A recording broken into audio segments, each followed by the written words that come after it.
არ აქვს მნიშვნელობა რამდენად კარგად იცნობთ მეორე მსოფლიო ომს. ყოველთვის არსებობს ისეთი რამ, რაზეც არაფერი ვიცით. იმ პერიოდის მოკლე დროში იმდენი რამ მოხდა, რომ ერთი ადამიანისთვის მთელი ამ ინფორმაციის გაცნობიერება შეუძლებელია. ჯარისკაცები საშინელ დავალებებს ასრულებდნენ.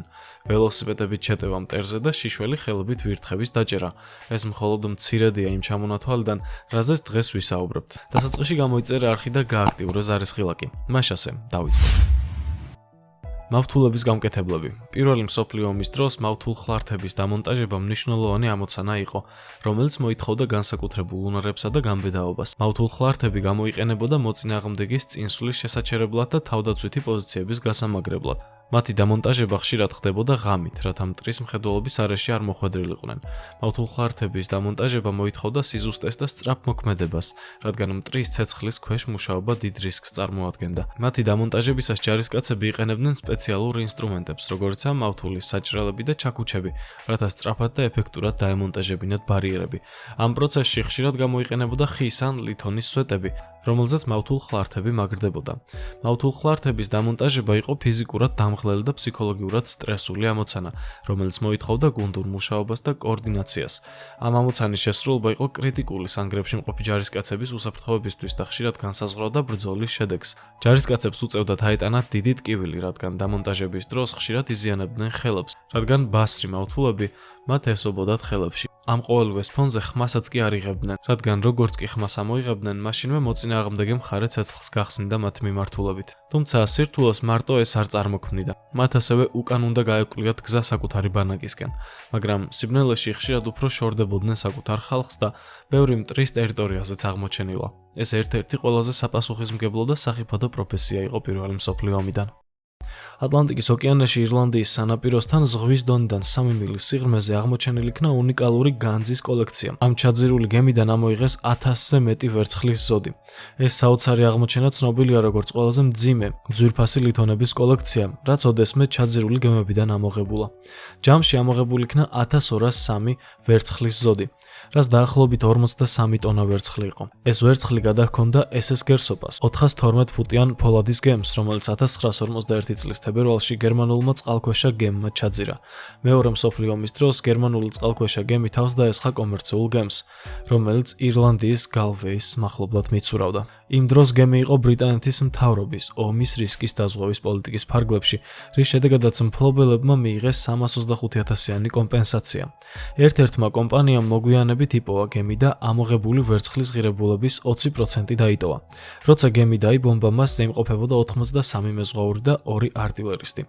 გერმანელების თავდასხმის დროს ეკიპაჟი ცდილობდა გემის დატოვებას, თუმცა მხოლოდ 1 ადამიანი გადაურჩა ამ ყოველივეს. მეგა წყალქვეშა გემის აღმოჩენა. ჰავაის ოაჰუს კუნძულის სანაპიროსთან მეორე მსოფლიო ომის დროინდელი იაპონური წყალქვეშა გემი აღმოაჩინეს. ეს გიგანტური გემი, რომელიც 1946 წლიდან დაკარგულად ითვლებოდა, 2300 ფუტზე მეტ სიღრმეზე იპოვეს. გემი იყო I-400, იაპონიის იმპერიული ფლოტის სენტოკუს კლასის წყალქვეშა ნავების ნაწილი. ეს იყო ყველაზე დიდი წყალქვეშა გემი ატომურ წყალქვეშა გემების შექმნამდე. I-400 შეეძლო 3 თვითმფრინავის გადატანა და სწრაფი გაშვება, რის შემდეგაც იგი კვლავ სიღრმეში ჩადიოდა, რათა მტერს ვერ აღმოეჩინა ის. მისი უნიკალური დიზაინი ხაზს უსვამს იმ პერიოდს და ომის ინოვაციურ სამხედრო სტრატეგიებს, რაც იმ დროისთვის განსაკუთრებული ტექნოლოგიური მიღწევა იყო. არტილერიის დამკვირვებელი. ერთი შეხედვით ადამიანი 1800 მეტრის სიმაღლეზე უფრო უსაფრთხოდ უნდა იყოს ვიდრე ბრძოლის ველზე, მაგრამ ალბათ ამაში არ დამეთანხმება არც ერთი არტილერიის დამკვირვებელი. პირველი მსოფლიო ომის დროს მტრის ჯარების ჰაერიდან დასაკვირვებლად აქტიურად იყენებდნენ სადამკვირვებლო აეროსტატებს. ეს აეროსტატები, რომლებსაც ჰელიუმით ან წყალბადი თავსებდნენ, მაღლა ცაში ფრინდებოდა და მათგან დამკვირვებელი ოფიცრები დეტალურად აკვირდებოდნენ მტრის პოზიციებს, გადაადგილებებს და არტილერიის განლაგებას. დაკვირვებისას მიღებულ ინფორმაციას ისინი მყისიერად გადასცემდნენ მიწაზე მყოფ ჯარებს, ტელეგრაფის, ტელეფონის ან სიგნალების საშუალებით, რაც საშუალებას აძლევდა მათ საკუთარი ძალები ეფექტიანად მიემართათ მტრის მოქმედებებზე სწრაფად. sapasუხოდ, აეროსტატები ხშირად ხდებოდა მტრის ავიაციის და არტილერიის სამიზნე. ამიტომ მათი დაცვა ანტისაბოტაჟის საჰაერო იარაღითა და მებრძოლი თვითმფრინავებით ხდებოდა. მიუხედავად საფრთხეებისა, აეროსტატებიდან მიღებული დაზვერვითი ინფორმაცია უმნიშვნელოვანეს როლს ასრულებდა საბრძოლო ოპერაციების დაგეგმასა და განხორციელებაში. პირველი მსოფლიო ომის დროს სადამკვირვებლო აეროსტატები მნიშვნელოვან სტრატეგიულ ინსტრუმენტებად იქცნენ. თუმცა, მათი გამოყენება დიდ რისკს უკავშირდებოდა. მათი მთავარი ამოცანა მტრის პოზიციების, სანგრების და არტილერიის განლაგების დათვალიერება იყო, მაგრამ მათი თვალსაჩინოება ცაში მათ მარტივ სამიზნედ აქცევდა. მტრის მებრძოლები თვითმფრინავებით ხშირად სპეციალურად ნადირობდნენ აეროსტატებზე და იყენებდნენ ფეთქებად ტყვიებს, რომლებიც წყალბადით სავსე აეროსტატში ხვდებოდა და მყისიერად იწვევდა აფეთქებას. ამასთან მტრის არტილერიაც ადვილად აფიქსირებდა აეროსტატს, რადგან ისინი ძირითადად ფიქსირებული ადგილიდან ამოდიოდნენ ცაში. წყალბადის აალება კიდევ ერთ სერიოზულ საფრთხეს ქმნიდა. უბრალოდ ტყუის ან ნაპერწკლის მოხვედრაც კი საკმარისი იყო მის გასანადგურებლად. აეროსტატები კაბელებით იყვნენ დამაგრებული მიწაზე, რაც მათ გადაადგილების უნარს უზღუდავდა და მტრისთვის ლოკაციის აღმოჩენას ამარტივებდა. მფრინავ დამკვირვებლებს ხშირ შემთხვევაში პარაშუტები ჰქონდათ, რათა საჰაერო თავდასხმის ან აფეთქების დროს მოესწროთ გადმოხტომა, მაგრამ ეს არც ისე უსაფრთხო იყო, რადგან მტრის ავიაცია ხშირად მათ წინააღმდეგაც აგრძელებდა ცეცხლის გახსნას. გადარჩენის შანსი ყოველთვის მცირე რჩებოდა. აეროსტატების დასაცავად ჯარები ანტისაჰაერო იარაღსა და საჰაერო ძალებს იყენებდნენ, მაგრამ მათი ეფექტიანობა მტრის სწრაფი და მოულოდნელი თავდასხმების დროს ყოველთვის შეზღუდული იყო. მიუხედავად ამ საშიშროებისა, აეროსტატებში მყოფი დამკვირვებლები გმირულად ასრულებდნენ თავიანთ მოვალეობას. ისინი ფრთხილად აკვირდებოდნენ ბრძოლის ველს, აფიქსირებდნენ მტრის გადაადგილებას და დაუყოვნებლივ გადასცემდნენ ინფორმაციას მიწაზე, რაც ჯარის სტრატეგიული მოქმედებებისთვის უმნიშვნელოვანესი იყო. გერმანული ნახევრად ბორბლიანი მანქანა. ჰანომაგი იყო გერმანული ჯავშან ტექნიკა, რომელიც ფართოდ გამოიყენებოდა მეორე მსოფლიო ომის დროს. მრავალი ექსპერტი მას მიიჩნევს კონფლიქტის ერთ-ერთ საუკეთესო ნახევრად ბორბლიან მანქანად. 1996 წლის 26 ივლისს პოლონეთის მდინარეში ბურზოზოვსკასთან ასეთი მანქანა აღმოაჩინეს. მიუხედავად იმისა, რომ იგი დაზიანებული იყო, მან მაინც შეინარჩუნა თავისი თავდაპირველი აღჭურვილობა და სამხედრო მნიშვნელობა. ისტორიული ჩანაწერები მიუთითებდნენ, რომ ის გამოიყენებოდა მე-19 სატანკო დივიზიის შტაბის მიერ. ეს ნახევრად ბორბლიანი მანქანა 1945 წლის 17 იანვარს გაყინულ მდინარეზე გადასვლისას ჩაიძირა. გერმანელების უკან დახევის დროს. დღეს ეს მანქანა აღდგენილია და სრულფასოვან ოპერაციულ მდგომარეობაშია. მას კამუფლაჟური ნიმუშები, ნიშნები და მისი ომის დროინდელი ორიგინალი სახელი როზი აქვს. ამ აღმოჩენილ მანქანას სიმბოლური მნიშვნელობა გააჩნია, რადგან იგი ისასახავს იმ პერიოდის საინჟინრო მიღწევებს და ტექნიკის როლს მეორე მსოფლიო ომის ბრძოლებში. წყალქვეშა გემების მემკვიდრეობა. მეორე მსოფლიო ომის დროს გერმანიის საზღვაო ძალები მნიშვნელოვან საფრთხეს ქმნიდნენ ზღვებზე. გერმანული წყალქვეშა ნავები, უფრო მეტად ცნობილი როგორც U ნავები, განკუთვნილი იყო მოკავშირეთა გემების მოსაძებნად და მათ გასანადგურებლად, რომლებიც მოკავშირე ძალებს მნიშვნელოვანი მარაგებით ამარაგებდნენ. U ნავები ხშირად მოქმედებდნენ მგლების ხროვად ცნობილ ჯგუფებად, რომლებიც კოორდინირებულ თავდასხმებს ახორციელებდნენ ჩრდილო ატლანტიკის საშიშ წყლებში. ზოგჯერ, როცა საქმე განსაკუთრებით მძიმე და შეუძლებელი იყო, ეს გემი დამოუკიდებლად ადევნებდა თვალყურს სამიზნეებს. ნავი თავდასხმას ახორციელებდა როგორც ზედაპირზე, ისე წყალქვეშა, ტორპედოების და ქვემეხების გამოყენებით, რაც დამოკიდებული იყო კონკრეტულ სიტუაციაზე. თუ თავდასხმა ზედაპირზე ხდებოდა, ეკიპაჟს შეეძლო ვიზუალურად შეეფასებინა მიყენებული ზიანი და შემდეგ ჩაძირულიყო კონტრშეტევის თავიდან ასაცილებლად. 2016 წლის 24 აგვისტოს 72 წლის შემდეგ პირველად აღმოაჩინეს U-576-ის ნარჩენები. ატლანტიკის ექსპედიციის ჯგუფი იკვლევს ნავს, რათა გაარკვიონ რა მოხდა მასთან და როგორ დასრულდა ეკიპაჟის ბედი.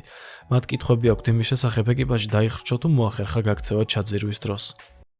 პირველი მსოფლიო ომის დროს ავიაცია სრულიად ახალ და გადამწყვეტ ფაზაში იყო. ის შეიძლება ითქვას, რომ ახალი სამხედრო ძალა იყო, რომელიც SSA ჩამოყალიბდა. თავდაპირველად ავიაცია დასაზვერად გამოიყენებოდა, მაგრამ მალევე იქცა საჰაერო ბრძოლების და შეტევების მთავარ საშუალებად. ომის დასაწყისში თვითმფრინავები ძალიან მარტივი და არაეფექტიანები იყო.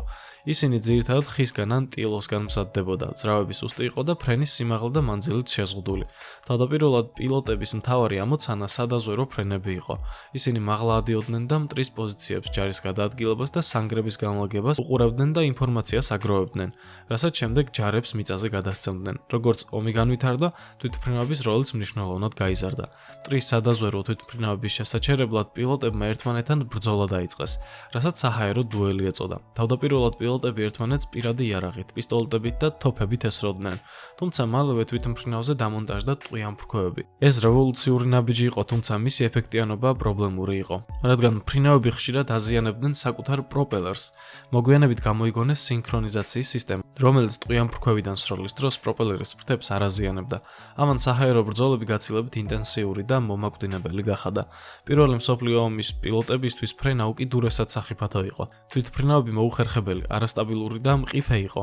ძრავები ხშირად ფუჭდებოდა, ხოლო მცირე დარტყმაც კი იწვევდა თვითმფრინავის ჩამოვარდნას. პილოტები ფრენის დროს ხშირად არ იყენებდნენ პარაშუტს, რადგან სამხედრო ხელმძღვანელობა ფიქრობდა, რომ პარაშუტის არსებობა პილოტების საბრძოლო სულისკვეთებას შეამცირებდა და ისინი მარტივად მიატოვებდნენ თვითმფრინავებს მცირე საფრთხის შემთხვევაშიც. შესაბამისად, მფრინავის შანსი ავარიული დაშვების დროს გადარჩენაზე მინიმალური იყო. პილოტები არა მხოლოდ ტექნიკური სირთულებით იტანჯებოდნენ, არამედ მუდმივი სასიკვდილო საფრთხის წინაშე იდგნენ მტრის ტყვიან ფრქვევებისგან, артиллерიის ცეცხლისგან და თავად საჰაერო ბრძოლებშიც კი. საჰაერო ასები ყველაზე ცნობილი მფრინავები იყვნენ. მაგალითად, გერმანელი მფრინავი მანფრედ ფონ რიხტჰოფენი, ცნობილი როგორც წითელი ბარონი, ითვლება ომის ერთ-ერთ ყველაზე წარმატებულ პილოტად, რომელმაც 80-ზე მეტი მოწინააღმდეგეს თვითმფრინავი ჩამოაგდო. საჰაერო ასად გახდომამდე პილოტები ხშირად იღუპებოდნენ პირველივე რამდენიმე ფრენის დროს. ავიაციის კიდევ ერთი მნიშვნელოვანი როლი გახდა ბომბდამშენების გამოჩენა.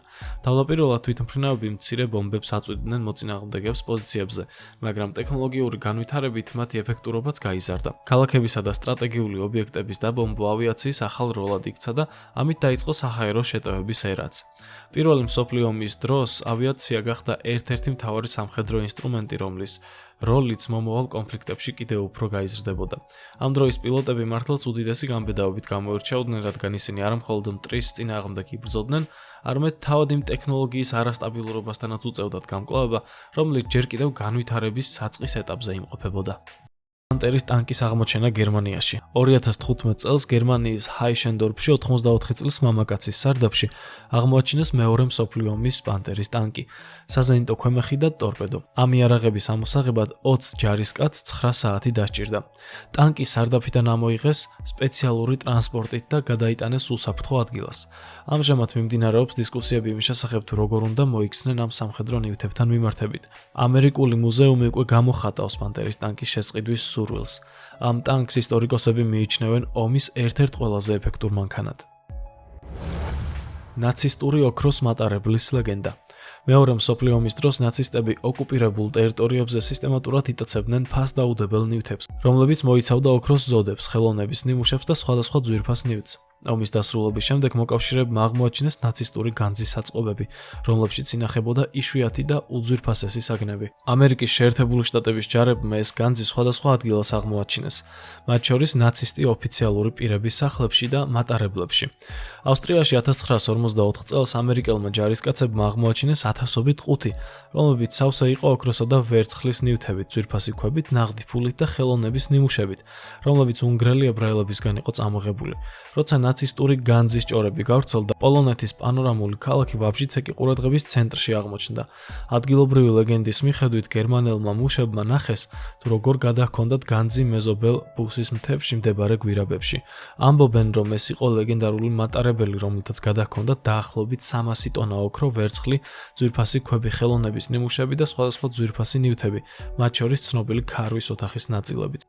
როცა წითელი არმია დაწინაურდა, გავრცელდა ჭორები, რომ ნაცისტებმა ეს განძი დატვირთეს ჯავშნიან მატარებელზე, რომელიც მოგვიანებით ჩაიკეტა ჩიას სასახლის ქვემო გვირაბებში, ვაბრჟიცეკის ჩრდილოეთ ნაწილში. 1945 წლის შემდეგ ამ გვირაბებში არაერთი გამოძიება ჩატარდა, მათ შორის პოლონეთის არმიის მიერ, მაგრამ ოქროთი დატვირთული მატარებლის არსებობის მტკიცებულება ვერ მოიძებნა. ალდერნის ბერების მონასტერი. ალდერნის ბერების მონასტერი ითვლება ერთ-ერთ ყველაზე კარგად შემონახულ რომაულ ციხედ ბრიტანეთის კუნძულებზე. ეს მნიშვნელოვანი ადგილი გერმანელმა ჯარისკაცებმა მე-20 საუკუნის ომის დროს სამხედრო ბაზად გადააკეთეს. ბოლო გათხრებისას დადგინდა, რომ ციხესიმაგრე 10 ფუტის სისქის კედლებში იყო აგებული. ალდერნის ისტორია ნეოლითის პერიოდამდე მიდის. კუნძულზე ნაპოვნი სამარხი 4000 წლის წინანდელია. რომაული კოშკი, რომელიც მონასტერში მდებარეობს, კუნძულის უძველეს სამხედრო ნაგებობას წარმოადგენს.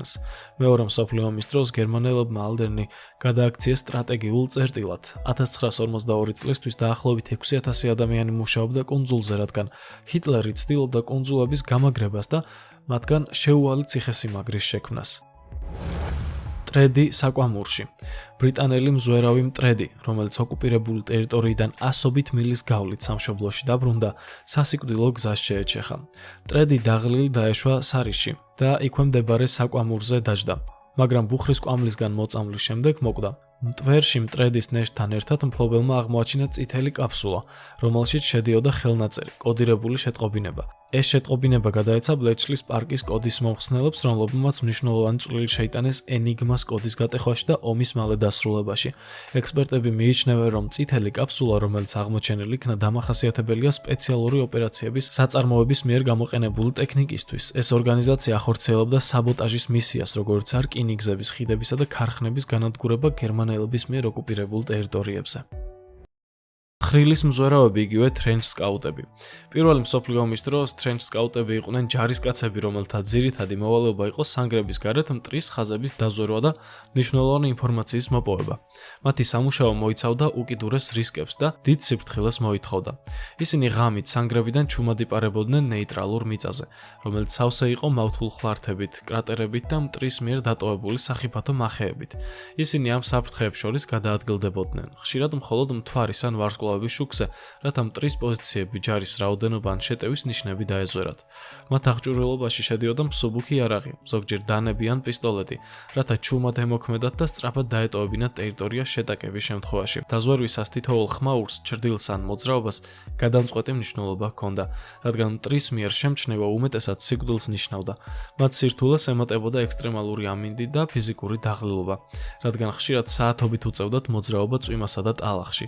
ფსიქოლოგიური წნეხი განსაკუთრებით მძიმე იყო, რადგან ერთი არასწორი ნაბიჯი ან თუნდაც მცირე შეცდომა შეიძლებოდა მათთვის ან მათი თანამებრძოლებისთვის საბედისწერო გამხდარიყო.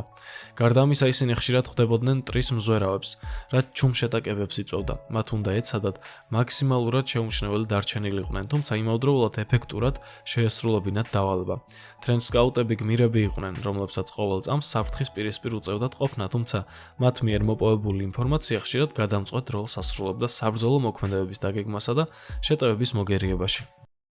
პირველი მსოფლიო ომის ტანკისტები იყვნენ ახალი და რევოლუციური საბრძოლო მანქანების პიონერები, რომლებიც უდიდეს სირთულეების პირისპირ იდგნენ. მათი ამოცანა იყო მტრის სანგრების გარღვევა და თავდაცვითი ხაზების გასანადგურებლად ტანკების მართვა, მაგრამ ეს პროცესი შორს იყო მარტივისგან.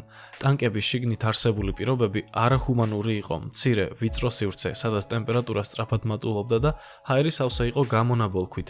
ეს ჯარისკაცებისთვის არა მხოლოდ ფიზიკურად, არამედ ფსიქოლოგიურადაც მძიმე ტვირთი იყო. ტექნოლოგია იყო ახალი და გაუმართავი, რის გამოც ტანკები ხშირად მწყობრიდან გამოდიოდნენ და ტანკისტებს მექანიკოსების ფუნქციის შესრულებაც კი უწევდათ, პირდაპირ ბრძოლის დროს. ტანკების სიჩქარე ნელი იყო, დაახლოებით 8 კმ/სთ-ში, რაც მათ მარტივ სამიზნედ აქცევდა მტრის არტილერიისთვის, ხოლო მინდვრის ცუდი პირობები, როგორიცაა კრატერები და მავთულხლართები, ხშირად ტანკებს ხაფანგში აქცევდა.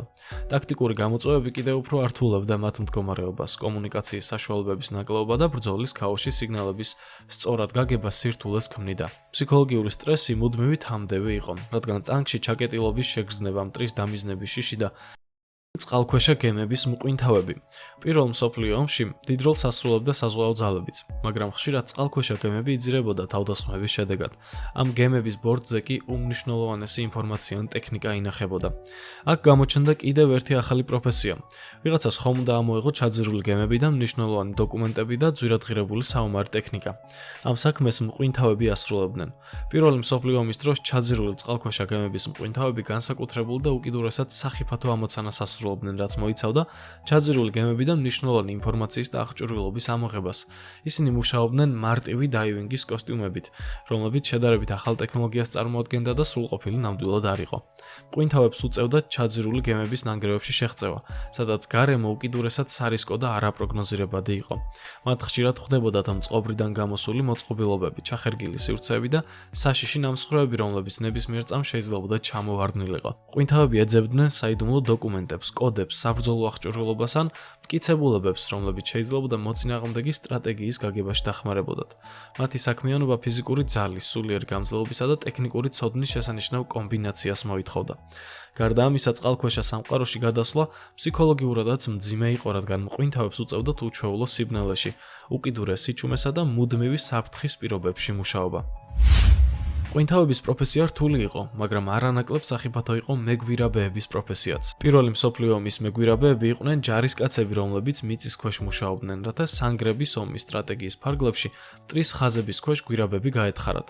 მათი მთავარი ამოცანა იყო მტრის პოზიციების ქვეშ მიახლოება და იქ ასაფეთქებელი მოწყობილობების განთავსება, რაც მტრის სანგრებისა და პოსტების განადგურებას ისახავდა მიზნად.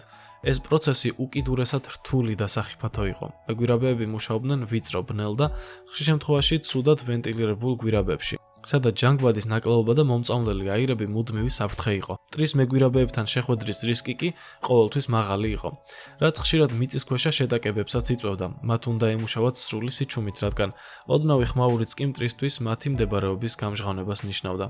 გარდა ამისა, გვირაბები ხშირად არასტაბილური იყო და მათი ჩამოშლის რისკი ძალიან მაღალი, რაც მეგვირაბეების სიცოცხლეს მუდმივ საფრთხეში აყენებდა. მტრის მიერ დამონტაჟებული მახეები და დეტონატორები კიდევ ერთ სერიოზულ პრობლემას წარმოადგენდა. მეგვირაბეების სამუშაო მოითხოვდა ფიზიკურ გამძლეობას, მაღალ ტექნიკურ უნარებს და ფსიქოლოგიურ სიმტკიცეს. მათი შრომა ხშირად შეუმჩნეველი რჩებოდა, მაგრამ მათ მიერ განხორციელებული აფეთქებები ომის სტრატეგიის გარდამტეხი წერტილი ხდებოდა.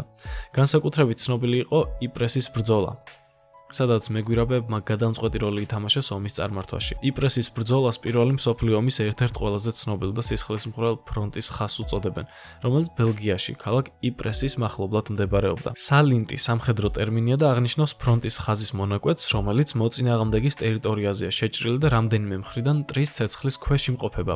იპრესის სალინტი ბრიტანეთისა და გერმანიის ჯარებს შორის მუდმივი ბრძოლის ცენტრი იყო 1914 წლიდან 1918 წლამდე და რამდენიმე დიდ ბრძოლას მოიცავდა.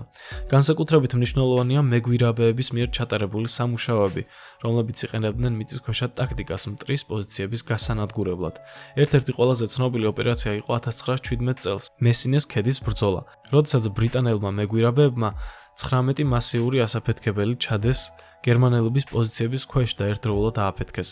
ეს აფეთქებები ისეთი ძლიერი იყო, რომ მათ ხმა ლონდონშიც კი გაიგეს და ამან გერმანიის თავდაცვა მნიშვნელოვნად გაანადგურა. ჩვენი ვიდეო დასასრულს მიუახლოვდა. გვადლობთ, რომ თავიდან ბოლომდე უყურეთ. გამოიწერეთ არხი და გააქტიურეთ ზარისღილაკი. მე შემდეგ ვიდეომდე გემშვიდობებით. დროებით.